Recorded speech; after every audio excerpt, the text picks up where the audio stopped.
have, for many years, defended the theory that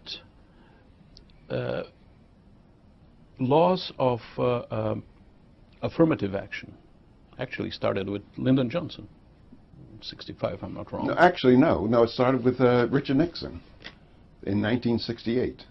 Richard Nixon pushed that was the first time we had affirmative action legislation written in our country.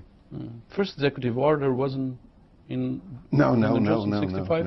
We didn't call it affirmative action. Affirmative action arose during the Nixon administration. You grew up in Pennsylvania.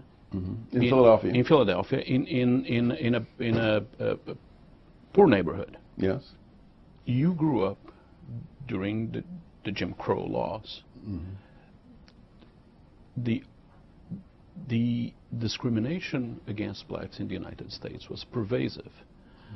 It lasted forever and essentially prevented many segments of the black population from having the tools necessary to advance. You don't think that giving those tools as an advantage is correct? No, I don't. No, I don't. And matter of fact, I think that one thing that people need to realize is that if you look at black Americans today, that is, if you just thought of black Americans as a separate nation, we would be, if you looked at what we produce each year, our income, we would be the 14th or 15th richest nation that faces Earth. Some black Americans are some of the richest people in the world. Some are the most famous people in the world. And it was a black American who was the commander-in-chief of the mightiest army in the world, namely Colin Powell.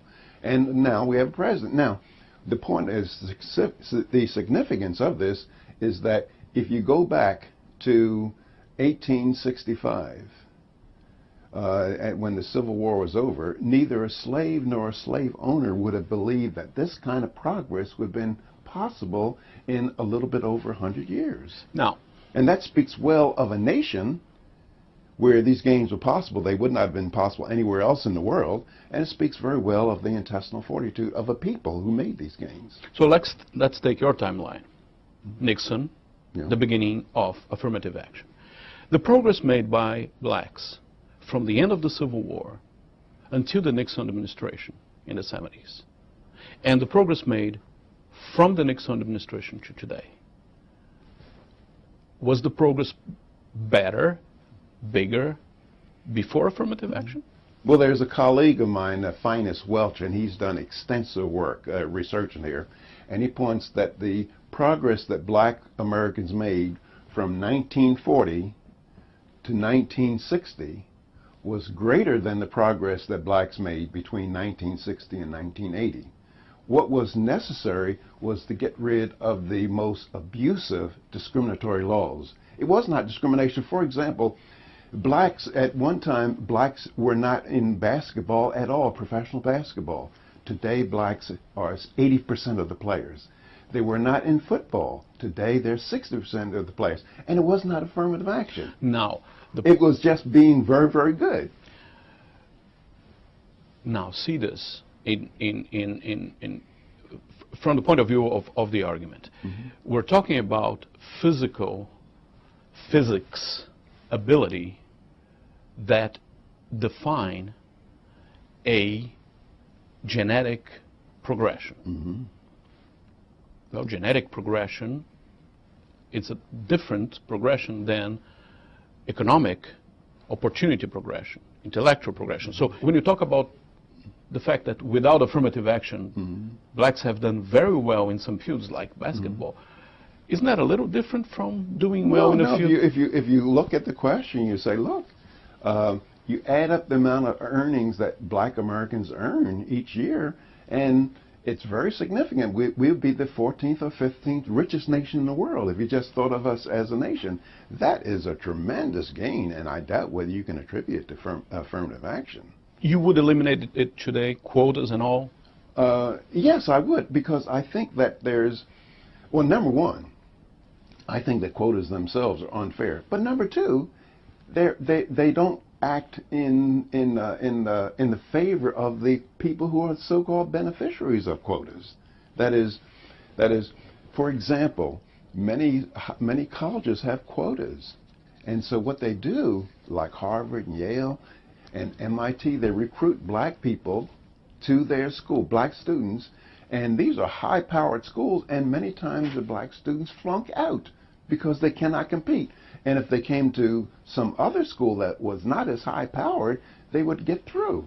And so a lot of times affirmative action works against the people who are said to be beneficiaries of it.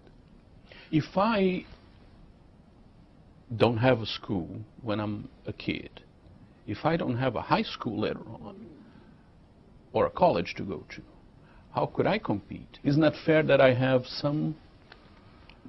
I mean, well, if you look at just, I'm not telling everybody look at my life, but if you look at my life, I grew up. I was born in the middle of the Depression, the Great Depression of the country, gross discrimination, and the way that I was able to compete with my colleagues is that, let's say when I went to UCLA, I got my doctorate at UCLA, and UCLA was ranked number 10 in terms of quality of schools in the country. What it meant is that because my education wasn't as good as the other guys there, it meant that I had to work harder. That is, I had to study longer. But I didn't get any special favors. I just studied, like maybe a guy who had a rich family, who went to middle class schools, maybe he got his assignment done in an hour. And maybe it took me 5 hours to do the same assignment. But the bottom line was it was done. In Brazil, black origins are a majority in the population. Mm-hmm. They don't get any breaks. Do you think that this is the way it's supposed to be? Well, I think that instead of breaks, I say that what people need is opportunities. That is, for example, there are many laws and regulations, and I don't know all of them in Brazil, but there are many laws and regulations that cut off the bottom rungs of the economic ladder. Just for one example, in New York City, in order to get a license to own and operate one taxi, in May 2007, such a license sold for $600,000. Yeah. And so you say, what is the effect of a law that creates such a life? It cuts off the bottom rungs of the economic ladder. It stops anyone who does not have that kind of money or bank finance of getting into the cab business. Minimum wage laws, Davis-Bacon Act, like in the United States, laws that set minimum wages, it discriminates against low-skilled people getting a hold onto the economic ladder. So what I propose for people, not only in the United States, but around the world, is that we have a free enterprise system, voluntary, peaceable exchange. And you don't think that anybody would argue or counter-argue that affirmative action helped that? If affirmative action did not help that. Affirmative action did not. That is, if you say, again, you're going back to the statistics, you do a before and after on affirmative action, you see the progress and the gains that blacks made were greater before affirmative action than after. You